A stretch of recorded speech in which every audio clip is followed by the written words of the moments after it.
En France aussi, rendre leur autonomie aux handicapés est une préoccupation majeure. Fabien est aveugle depuis l'âge de 2 ans. Grâce à ce petit appareil révolutionnaire, dont il est l'un des premiers utilisateurs, il peut lire. Regardez, c'est incroyable. Attablé au restaurant avec sa maman, c'est sans difficulté qu'il parcourt le menu.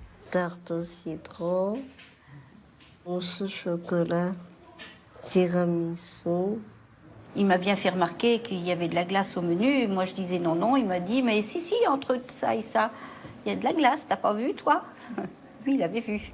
L'inventeur de cette incroyable machine à lire, baptisée le Top Braille, c'est lui, Raoul Parianti, dit monsieur 1000 idées.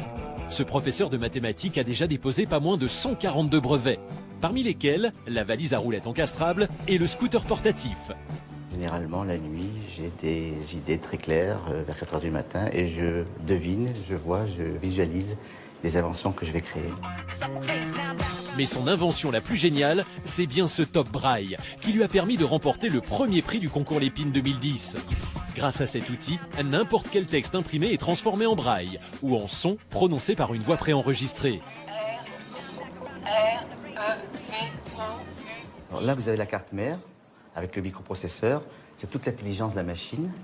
Ceci est l'interface homme-machine, puisque un non-voyant lit grâce au braille, et les picots que vous voyez ici vont apparaître en relief pour représenter les différentes lettres reconnues par l'ordinateur. La lecture se fait en plusieurs temps. Première étape, l'appareil décode le caractère. Pour cela, il encadre chaque lettre d'un rectangle. En fonction des points de contact, la lettre est reconnue par le logiciel, quelle que soit sa taille ou sa police. Deuxième étape, la retranscription. Le microprocesseur convertit ces lettres en braille. Il envoie pour cela une petite impulsion électrique qui fait apparaître les picots. Pour le son, c'est plus simple, la voix enregistrée énonce les lettres.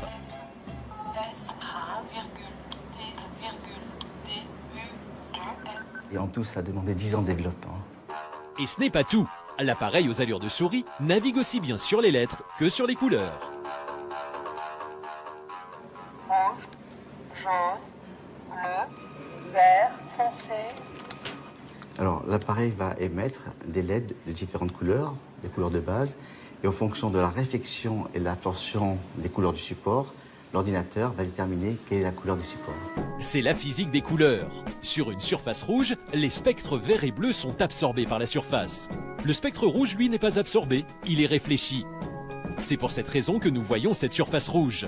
C'est ce principe qui est utilisé dans le Top Braille. Un concentré technologique qui fait la fierté de son inventeur. J'en suis très fier et je suis d'autant plus fier que lorsque je vois des non-voyants l'utiliser avec un grand bonheur.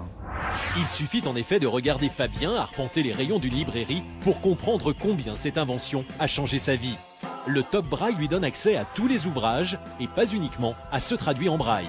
Quand je vois Fabien attraper un livre, c'est le bonheur. C'est le bonheur, c'était vraiment sa volonté. Lui-même disait, si j'avais eu la possibilité, j'aurais inventé ça.